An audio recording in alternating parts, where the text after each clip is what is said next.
Hello student, हम अयोध्या सिंह उपाध्याय हरियाव जी की रचना पवन दूतिका का आगे का हम जो पढ़ाते हैं। इसमें छठा जो मंदा क्रांता छंद में लिखा गया है। इसमें श्रृंगार रस है। भाषा आप लोग को हम बताए थे कि प्रेम प्रवास खड़ी बोली में लिखा गया पहला महाकाव्य है। गुण प्रसाद है।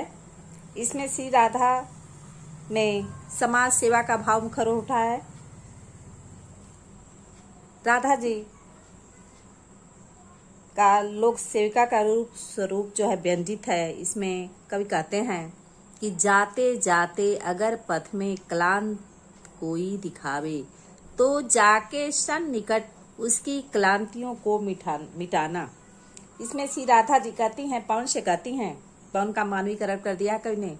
इसमें राधा जी पवन से कहती हैं, हे पवन, जाते जाते मार्ग में जाते हुए अगर कोई तुझे पथिक थका हुआ पथिक दिखाई पड़े, क्लांत कोई दिखावे, थका हुआ पथिक कोई दिखाई पड़े तो जाके सन्निकट उसकी क्लांति को, उसकी थकान को दूर कर देना। यदि दिखाई पड़े तो उसके निकट जाकर अपने स्पर्श से उसकी थकान को दूर कर देना। ग्रीष्म ऋतु में हम बता दें, ग्रीष्म ऋतु में जो शीतल मंद सुगंधित पवन है उससे थकान जो है मिट जाती है। तो इसलिए इसमें श्री राधा जी पवन से कहती हैं कि हे पवन, मार्ग में जाते हुए अगर तुझे कोई पथिक थका हुआ दिखाई पड़े तो उसके निकट जाकर उसकी थकान को दूर कर देना। अर्थात शीतल मंद सुगंधित पवन के संचार से ग्रीष्म काल में थकान मिट जाती। धीरे धीरे परस करके गात उत्पात खोना, असत गंधों से श्रमित जन को हर्षितों सा बनाना।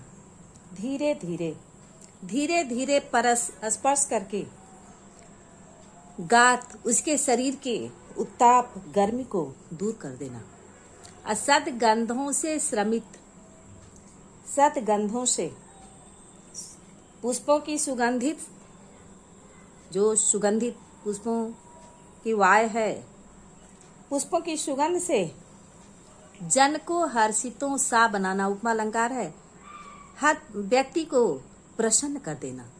कहती हैं कि धीरे धीरे स्पर्श करके उसके शरीर की गर्मी को दूर कर देना और गर्मी को दूर करके अपने सुगंध से उसे प्रसन्न कर देना। आगे हम बताते हैं, आगे देखते हैं 7वां 8वां जो भी है। इसमें हमने रेखांकित कर दिया है। ऐसा नहीं है कि यही 2 लाइन परीक्षा में आपको अंडरलाइन मिले। कोई भी 2 लाइन आपको रेखांकित करके आएगा कि रेखांकित अंश की व्याख्या कीजिए, तो आप उसके अनुसार आप लिखेंगी। तो बहुत इम्पोर्टेंट पैरा है, ध्यान से आप लोग समझें। लज्जाशीला पथिक महिला जो कहीं दृष्टि आए। इसमें हरियाव जी ने प्रिय प्रवास उनका जो रचना है वो खड़ी बोली में लिखा गया है। महाकाव्य है, पहला महाकाव्य है जिसमें वियोग श्रृंगार रस है। मंद क्रांता छंद है, खड़ी बोली है। इसमें प्रबंध काव्य है, आपको काव्य सौंदर्य में आता है तो आप इसको डिटेल इसका बताएंगे। लज्जाशीला पथिक महिला जो कहीं दृष्टि आए। इसमें राधा पवन को दूतिका बनाकर श्री कृष्ण के पास भेजती हुई कहती हैं, उसे समझाती हैं कि पथिकों का उपकार करना। उन्हें, राधा जी को अपने दुख की चिंता नहीं है, उन्हें अन्य लोगों के दुख की चिंता है। इसलिए वो समझाती हैं कि हे पवन, कृष्ण की विरह अग्नि में जलती हुई राधा जी जो पवन को समझाती हैं कि हे पवन, यदि मार्ग में कोई लाजवंती स्त्री दिखाई दे तो विकित होने देना, विकित वसना तो न तू सुंदरी को। तो तुम क्या करना, उसके वस्त्रों को मत उड़ाना। जो थोड़ी भी श्रमित वह हो, गोद ले शांति खोना, मिटान उसकी थकान को दूर करना। यदि तुम्हें ऐसा दिखाई पड़े कि वह थकी हो तो उसे अपनी गोद में लेकर उसकी थकान को दूर करना। होठों की और कमल मुख म्लानताएं मिटाना। उसके होठ, तुम्हें दिखाई देगा कि उसके होठ सूख गए हैं थकान के कारण। उसके कमल के समान उपमा भी है यहाँ, और रूपक भी अलंकार हो जाता है। तो कमल जो मुख है, कमल के समान दिखने वाला जो उसके होठ हैं, उसके जो मुख हैं, उसकी मलिनता को क्या कर लेना, मिटा देना, हर लेना।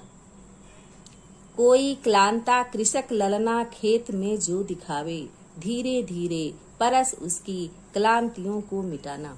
यदि राधा जी कहती हैं, पवन से कहती हैं, यदि तुम्हें मार्ग में खेत में काम करने वाली कोई थकी हुई स्त्री दिखाई दे तो धीरे धीरे उसके पास तुम पहुंच जाना, और पहुंचकर अपने स्पर्श से उसकी क्लांति को, उसकी थकान को क्या करना, मिटा देना।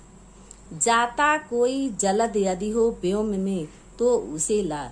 यदि तुम्हें दिखाई दे कि कोई भी बादल व्योम में, आकाश में उड़ रहा है, साथ ही आकाश में बादल के दिखाई देने पर तुम क्या करना, छाया द्वारा सुखित करना तप्त भूतांगना को। यदि बादल दिखाई दे तो उसे पास लाकर उसकी छाया के द्वारा उस थकी हुई स्त्री को, तप्त भूतांगना को, उस थकी हुई स्त्री को शीतलता प्रदान करना, ताकि उसे आराम मिले। कहते हैं पवन से कि तुम उसे आराम पहुंचाना। अब हम बता दें, बहुत इम्पोर्टेंट पैरा है, आपको हमने बता रखा है कि इसमें 5 क्वेश्चन आते हैं। उपर्युक्त पद्यांश को पढ़कर निम्नलिखित प्रश्नों के उत्तर दीजिए। तो इसमें 5 क्वेश्चन आते हैं, 2-2 नंबर के 5 क्वेश्चन आपको परीक्षा में आएगा। इस जो है एनसीईआरटी पैटर्न पे आधारित 5 क्वेश्चन रहेगा, 2-2 नंबर के 5 क्वेश्चन रहेंगे। तो आपको इस जो हमने व्याख्या बताया है उसी के आधार पर इन प्रश्नों का उत्तर देना। जैसे पहला प्रश्न है, प्रस्तुत पद्यांश का शीर्षक और कवि का नाम लिखो। तो आप पद्यांश जान रहे हैं कि पवन दूतिका है, पाठ का नाम, शीर्षक जो है पवन दूतिका है, और अयोध्या सिंह उपाध्याय हरियल जी का रचित है। तो आप संदर्भ लिखोगे, या इसमें पूछ देगा शीर्षक और कवि का नाम, तो आप शीर्षक लिखेंगे पवन दूतिका, कवि का नाम लिखेंगे अयोध्या सिंह उपाध्याय हरियल। यदि पूरा संदर्भ पूछता है तो आप संदर्भ लिखोगे, और यदि आपको सिर्फ शीर्षक और कवि का नाम पूछेगा तो आप शीर्षक और कवि का नाम लिखेंगे। इस प्रकार शीर्षक पवन दूतिका और कवि का नाम ऐसे अंडरलाइन करेंगे और लिखेंगे कि अयोध्या सिंह उपाध्याय हरियल। ठीक, इसमें आगे क्वेश्चन है, प्रस्तुत पद्यांश का केंद्रीय भाव लिखिए। तो केंद्रीय भाव, इसमें जो कवि ने नायिका के द्वारा पवन को कही गई बातों के माध्यम से परोपकार की भावना को इसमें महत्व दिया है। इस पद्यांश में कवि ने नायिका के द्वारा पवन को कही गई बातों के माध्यम से परोपकार की भावना को महत्व दिया है। और नायिका द्वारा स्वयं की पीड़ा से पहले राधा जी को किसकी चिंता है, दूसरों की पीड़ा एवं कष्टों को दूर करने की चिंता है। तो उन्होंने दूसरों की पीड़ा एवं कष्टों को दूर करने का संदेश दिया। नेक्स्ट क्वेश्चन है, नायिका पवन से लज्जाशील महिला के प्रति कैसा आचरण अपनाने के लिए कहती हैं। क्या कहती हैं कि तुम विकित वसना तो न तू सुंदरी को, वह कहती हैं कि हे नायिका जो है पवन से कहती हैं कि लज्जाशील महिला यदि तुम्हारे मार्ग में कोई दिखाई देती है तो क्या करना, उसके साथ स्नेह एवं प्रेम का आचरण अपनाने के लिए कहती है कि मार्ग में कोई लज्जाशील महिला मिले तो वह उसके वस्त्रों को न उड़ाए। यदि उसे थकी हुई दिखाई दे तो अपनी गोद में लेकर उसकी थकान को दूर कर, उसकी मुख की मलिनता को दूर कर। नेक्स्ट क्वेश्चन है, रेखांकित अंश की व्याख्या कीजिए। रेखांकित अंश की व्याख्या जो हमने आपको बताया है, फिर से बता देते हैं कि रेखांकित अंश की व्याख्या में इसी में राधा जो है पवन से यह भी कहती हैं कि यदि तुम्हें मार्ग में खेत में काम करने वाली कोई थकी हुई स्त्री दिखाई दे तो धीरे धीरे उसके पास पहुंचकर अपने स्पर्श से उसके थकान को दूर कर दे। आगे देखते हैं नेक्स्ट क्वेश्चन। प्रस्तुत पद्यांश के शिल्प सौंदर्य का संक्षेप में वर्णन कीजिए। तो शिल्प सौंदर्य, तो इसमें अलंकार का किस अलंकार का प्रयोग है, कौन सी शैली है, तो ये सब आपको बताना होता है। तो लिखेंगे आप लोग कि प्रस्तुत पद्यांश में कवि ने तत्सम शब्दावली युक्त खड़ी बोली का प्रयोग किया है। प्रबंध शैली में नायिका की विरहावस्था का वर्णन है। इसमें रूपक और पुनरुक्ति प्रकाश अलंकार है।